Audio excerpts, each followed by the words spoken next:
Okay, like I once mentioned of the sign one, you stop feeling like a team. That is to tell you, if you handle problems alone or just diving apart, that's a red flag. It's a red flag because relationships are partnerships. Reset simply means reconnecting as a team. So stick together as a partner to handle problems. That is resetting. And two, constant misunderstanding.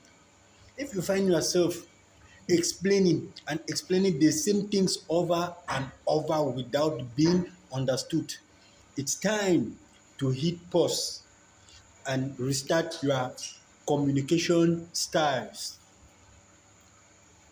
Three, you avoid tough conversations. If silence feels safer than talking, that's a new warning. Reset means opening up honestly, even when it's uncomfortable.